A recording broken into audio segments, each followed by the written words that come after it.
love to see you do the Jerry Heller real story as well. Yeah, and I'd love for someone to do the real guys, Eazy-E story. You know, the Eazy-E story is really what needs to be told. They didn't portray him right. You know, they didn't give him the respect he deserved. Yeah, the Eazy-E story, you know, that is something that needs to be told as well, obviously. Now, we had his daughter, Erin, on the show, and I know she's trying to put out a documentary, Ruthless Scandal. She believes her father was murdered. And when she was on the show, we were talking about it. Of course, we've done research. A lot of stuff looks fishy. What are your thoughts on that? Do you think Eazy-E was murdered as well? You know what? I did for a long time, but as years has gone by, and talking to Mike Klein, you know, who was really with him at the end, you know, more than Jerry or I don't know. I think he probably, you know, the guy was very promiscuous, you know. I mean, extremely, you know, over the top. So, and he never protected himself either. So they found some evidence or something that somebody was administering a drug to Eazy that was working at the time called Chemron. I don't know how accurate it is, but they said that it was actually helping him, and supposedly his wife had made them stop giving him the drug. Which, if that's true, that makes you wonder, you know, why would you take somebody off of something if it's helping them? I mean, that doesn't make sense. Yeah, well, look at. I knew Tamika pretty well.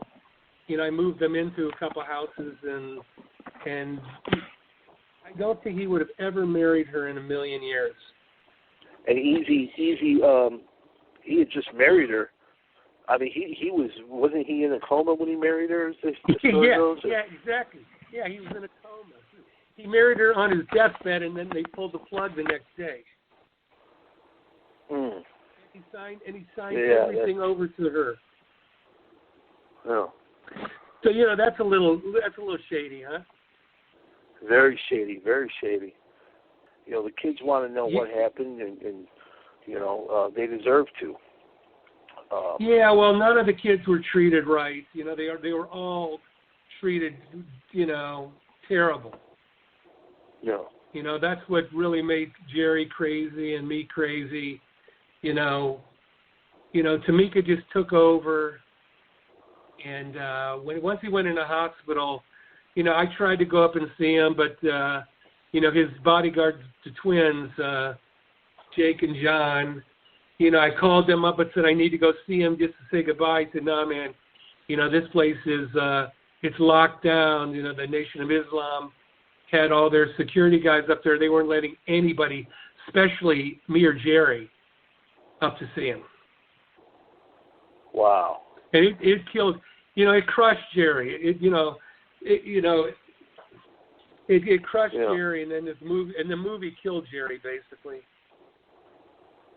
Yeah, Straight Outta Compton. That's what I mean. I can't even imagine the amount of stress it put on him. You know, I believe he was 75. Yeah. I mean, it was intense. It was horrible. Yeah. Well,